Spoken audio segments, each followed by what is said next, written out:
এক স্বর্ণকারের মৃত্যুর পর তার পরিবারটা বেশ সংকটে পড়ে গেল। খাদ্য বস্ত্রে দেখা দিল চরম অভাব।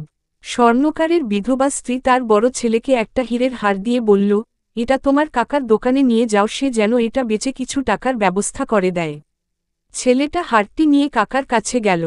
কাকা হারটা ভালো করে পরীক্ষা করে বলল, বেটা, তোমার মাকে গিয়ে বলবে যে এখন বাজার খুবই মন্দা, কয়েকদিন পর বিক্রি করলে ভালো দাম পাওয়া যাবে।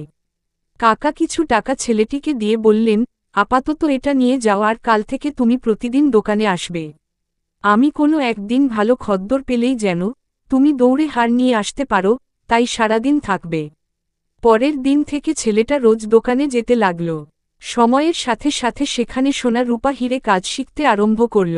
ভালো শিক্ষার ফলে অল্প দিনেই খুব নামি জহুরত বনে গেল।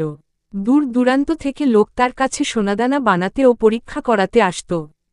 খুবই প্রশংসিত হচ্ছিল তার কাজ। একদিন ছেলেটির কাকা বলল, তোমার মাকে গিয়ে বলবে যে এখন বাজারের অবস্থা বেশ ভালো, তাই সেই হারটা যেন তোমার হাতে দিয়ে দেন। এখন এটা বিক্রি করলে ভালো দাম পাওয়া যাবে। ছেলেটি ঘরে গিয়ে মায়ের কাছ থেকে হারটি নিয়ে পরীক্ষা করে দেখল যে এটা একটা নকল হীরের হার। তাই সে হারটা আর কাকার কাছে না নিয়ে বাড়িতেই রেখে দিল। কাকা জিজ্ঞেস করল, হারটি এনেছ? ছেলেটি বলল, না কাকা, পরীক্ষা করে দেখলাম এটা একটা নকল হার।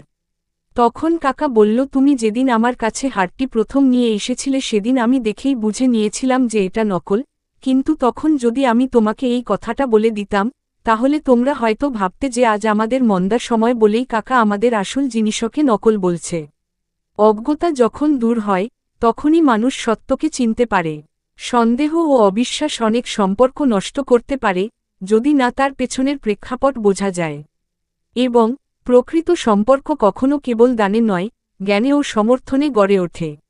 আজ যখন এ ব্যাপারে তোমার পুরো জ্ঞান হয়ে গেছে, তখন তুমি নিজেই বলছো এটা নকল হার। এই দুনিয়াতে প্রকৃত জ্ঞান ছাড়া তুমি যা কিছু দেখছো, যা কিছু ভাবছো, সবটাই এই হারের মতোই নকল, মিথ্যে। জ্ঞান ছাড়া কোন জিনিসের বিচার সম্ভব নয়। আর এই ভ্রমের শিকার হয়েই অনেক সম্পর্ক শেষ হয়ে যায়। তোমাদের সাথে আমার সেই সম্পর্কটা নষ্ট হোক, আমি তা চাইনি। গল্পে স্বর্ণকারের কাকা কৌশলে ছেলেটিকে শুধু সাহায্যই করেননি, বরং তাকে জীবন ও পেশার এক অসাধারণ শিক্ষার পথে চালিত করেছেন। হারের নকল হওয়াটা আসল নয়, আসল হচ্ছে সেই উপলব্ধি, যা ছেলেটি নিজে অর্জন করেছিল।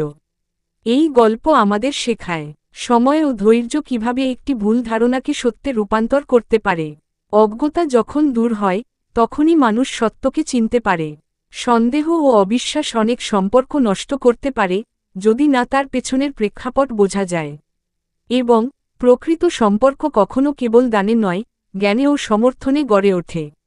এটি এক অসাধারণ গল্প যা প্রতিটি মানুষকে চিন্তা করতে শেখায়, জীবনে কি আসল আর কি নকল, এবং কোনটি আমাদের নিজে উপলব্ধি করা প্রয়োজন।